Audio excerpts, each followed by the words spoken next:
সময়ের সাথে সাথে সবকিছুই কিন্তু পরিবর্তন হয়ে যায়। এই তো আগে সংসারে একা ছিলাম, তেমন কোনো চাপই নেওয়া লাগতো না। আর এখন কিন্তু একটা সংসারে পুরো চাপ আমার নিজের কাঁধেই আছে।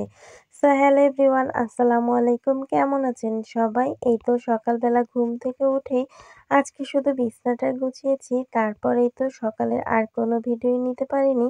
এরপর সোজা দুপুর থেকেই ভিডিও করা শুরু করেছি।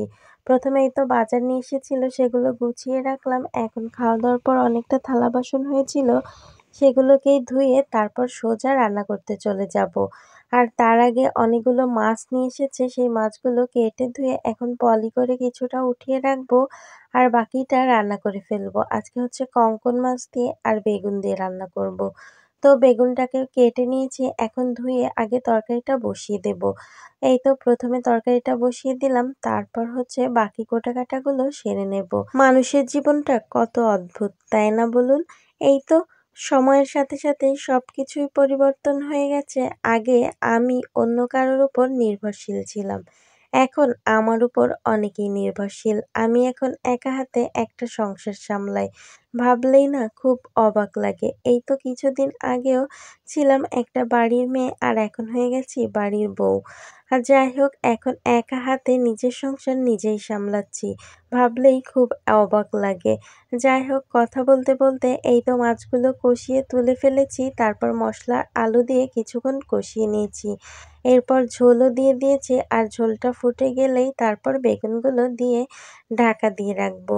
আর আমি এইভাবেই বেগুন রান্না করি। আর এইদিকে সিমগুলো কোটাকাটা করে নেব। আর আজকে বিচিওয়ালা সিম দিয়ে আর চ্যাপ্টা সিম দিয়ে সিমের একটা ঘন্ট তৈরি করব। আর বিচিওয়ালা সিম দিয়ে ঘন্ট তৈরি করলে না খেতে ভীষণ মজা হয়। এইদিকে তরকারিটা প্রায় হয়ে গেছে, মাছগুলো দিয়ে আরও কিছুক্ষণ ঢাকা দিয়ে রাখবো। আর এই তো তরকারিটা হয়ে গেছে। আর আজকে তরকারিতে একটু হলুদ কম হয়েছিল।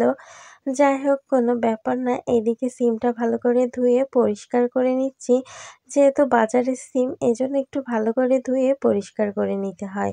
এখন সিমটাকে ঘন্ট করার জন্য প্রথমে সেদ্ধ করতে বসিয়ে দেব। লবণ আর হলুদ দিয়ে তারপর ঢাকা দিয়ে রেখেছিলাম। এখন এই তো সিমগুলো দিয়ে ভালো করে নাড়াচাড়া করে সিমটা সেদ্ধ হয়ে গেলেই তারপর বাগার দেওয়ার জন্য রেডি করব। তো বাগার দেওয়ার জন্য পেঁয়াজ, রসুন আর হচ্ছে কাঁচামরিচ আর একটু সরিষা দিয়েছি। এখন সিমটা দিয়ে অনেকটা সময় ধরে ঢাকা দিয়ে দিয়েই রান্না করে ফেলবো। এইদিকে সিমটা যখন একদম ঘন্টটা ভালো মতো হয়ে যাবে, ঘুটে একেবারে তেল ফুটে ফুটে যাবে, তখনই কিন্তু আমার সিম ঘন্টটা একদমই রেডি। এই তো আজকে দুপুরে কচু ভর্তা ছিল, আর কচু ভর্তাটা আমার ভীষণ পছন্দের। যাই হোক, দুপুরের খাবার খেতে খেতে আজকে বিদায় নিয়ে নেব। সবাই ভালো থাকবেন। আল্লাহ হাফেজ। আসসালামু আলাইকুম।